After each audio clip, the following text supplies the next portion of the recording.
وانا بس عندي سؤال واحد للكاتبة، هو ازاي النهاية كانت كده؟ وحشتوني جدا. كل سنة وانتم طيبين وعيد سعيد عليكم وعلى أسركم وعلى كل حبايبكم. جايه لكم بفيديو جديد ومراجعة لكتاب كده خفيف وبسيط، ومراجعة انتوا استنيتوها بقالكم كتير جدا، لأن الحد أنا عملت معاه لقاء قبل أيام المعرض ما تبدأ، فلو متابعيني كويس هتبقوا عارفين مين الكاتب بالظبط، وهل هو كاتب ولا كاتبه. اي كان بمناسبه العيد عايزاكم تقولوا لي انتوا من انهي محافظه وصليتوا فين، اكتبوا لي ده في الكومنتات، ويلا بينا نبدا الفيديو بتاعنا. وما تنسوش انكم تعملوا لايك عشان الفيديو يتشاف اكتر، ونكمل في مراجعتنا. تفاصيل كتيره واحداث كتيره حصلت الفتره اللي فاتت، ورمضان يعني عدى علينا بسرعه جدا بطريقه انا ما كنتش متخيلاها. يعني كنا لسه بنبدا رمضان ولسه بنجهز له وكل حاجه، فجاه عدى وخلص. العيد فجاه هيخلص برده ويعدي، ونفضل في ضغوطات الشغل وتفاصيل حياتنا. اي كان عايزاكم تتبسطوا وما تفضلوش في بيتكم. المهم انا ما قدرتش طبعا اسيب الكتب في رمضان، كنت بقرا من وقت للتاني كده برضو عشان ما انساش مراجعاتي معاكم. عشان كده اول كتاب خلصته بعد رمضان ما خلص على طول قلت هراجعه معاكم في العيد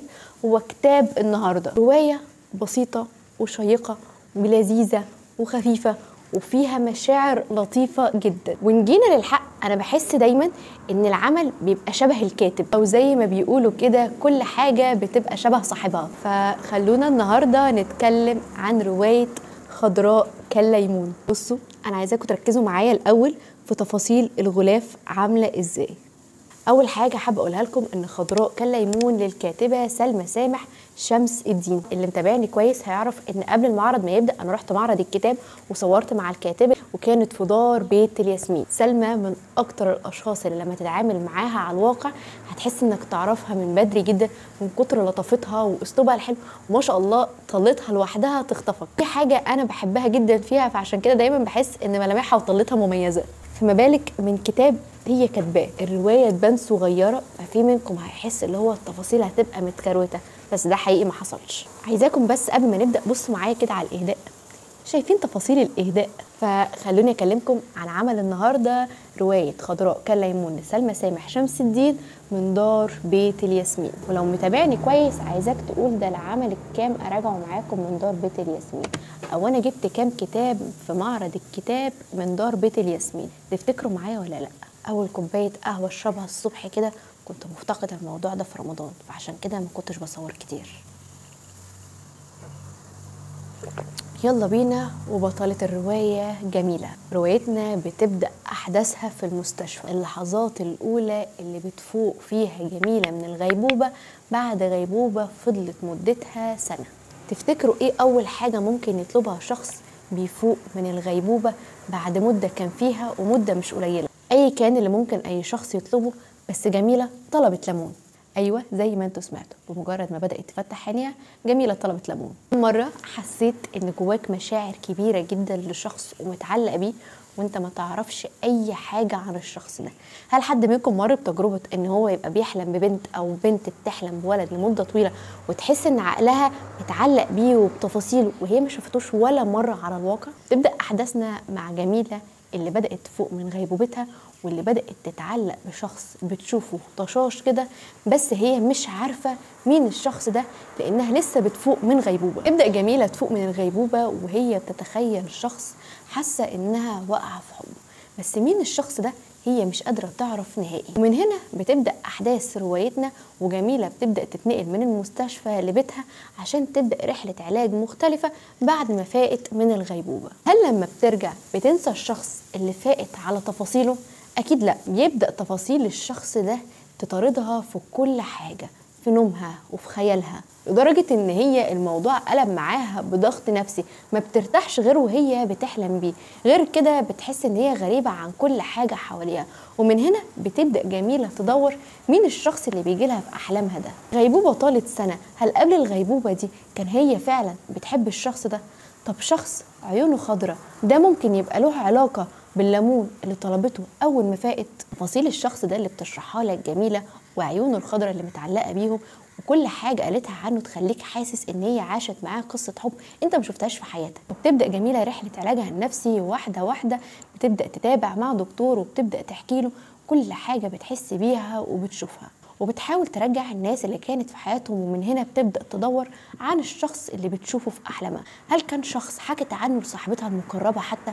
كل حد حواليها بيبقى مستغرب، لغاية مرة بتكون رايحة فيها متابعة للمستشفى اللي هي كانت فيها، بتشوف شخص بنفس المواصفات اللي بتشوفه في أحلامها. والموضوع هنا بيبقى عامل زي صدمة، مين الشخص ده؟ وهل ده شخص فعلا اتعامل معاها؟ واحدة واحدة في رحلة علاج جميلة بيبدأ يظهر عليها عرجة بسيطة في رجلها. الفكرة لما بنبدأ ندور عن سبب العرجة دي، محدش بيكون شايف فيه سبب معين يوصل جميلة للعرجة دي. هل الغيبوبة؟ هل في أي حاجة بعد العملية اللي عملتها توصلها لده؟ فلا، نسيت أقول لكم، جميلة عاملة عملية مهمة جدا، ودي حبكة الرواية قايمة عليها، عملية زرع قلب أو نقل قلب. أيوة، اتنقل لها قلب من شخص تاني. عمرك كده ما قعدت مع نفسك وسألتها لو في مرة اضطريت انك تاخد قلب حد، هل هتحس بنفس الشعور اللي كان بيحس بيه الشخص ده وقلبه في جسمه؟ والحاجات اللي كان بيحبها الشخص ده لما قلبه اتنقلك هتبقى بتحبها زيه؟ عصير الليمون فاقت عليه وفضلت متعلقة بيه جميلة، وعرجة ظهرت عليها، ومن هنا بنكتشف ان التفاصيل دي مربوطة بقلبها، قلبها اللي اتنقل من شخص تاني. وهل اتنقل بشكل طبيعي والقلب ده لقوه على طول وبسهولة؟ تفاصيل ومشاعر حزن وفرح وتوهة ولقى وبعد وتضحية ما شفتش زيها. وشطارة الكاتبة في انها تنقلك من مشاعر للتانية كانت مبهرة بالنسبة لي. في رحلة جميلة وهي بتدور على الشخص ده ومين الشخص ده وايه تفاصيله، كان دايما والدها بيهرب من سؤال هو مين الشخص ده او يعرف عنه اي حاجة ولا لا. بس للأسف جميلة في رحلتها ما كانتش مصدقة والدها، وكذلك والدتها كانت قادرة تخفي عليها كل التفاصيل اللي كانت ممكن جميلة تريحها لو عرفتها. بس بشطارة جميلة وبمساعدة صاحبتها بتوصل لأول الخيط اللي هيريحها في طريقها. بس الفكرة والسؤال اللي عايز أسأله لك، لو في إيدك فرصة تزوير مرة واحدة في حياتك عشان تنقذ حد بتحبه، هتزور عشان تنقذ الحد اللي بتحبه ده ولا مش هتقدر تعملها؟ طب تفتكر لو زورت عشان تنقذ حد بتحبه، الحد اللي بتحبه ده هيقدر يمارس حياته بشكل طبيعي؟ الدائرة مش هتدور والانتقام هيتم؟ او الظلم اللي انت وقعته على شخص تاني مش هيدور الزمن ويقع عليك الظلم ده؟ خضراء كالليمون بالنسبة لي عاملة زي كوباية عصير الليمون، تفاصيله كتيرة، بس في الآخر والحاجة الوحيدة اللي أغلب الناس بتتفق عليها إن الكوباية دي لما بنشربها دماغنا بتهدى. وده اللي كان بيحصل مع جميلة لما بتقابل الشخص اللي عيونه شبه الليمون. الرواية تقييمي ليها 9/10. هتقولوا لي ليه؟ هقول لكم عشان أنا كنت محتاجاها تكون أكبر حبتين 3، عشان حلاوة التفاصيل دي أنا محتاجة أعيش فيها أكتر. أسلوب السرد والنقل ما بين الأحداث والتفاصيل ووصف المشاعر بالنسبة لي كانت مريحة جدا. بس أقدر أرشح العمل ده لمين؟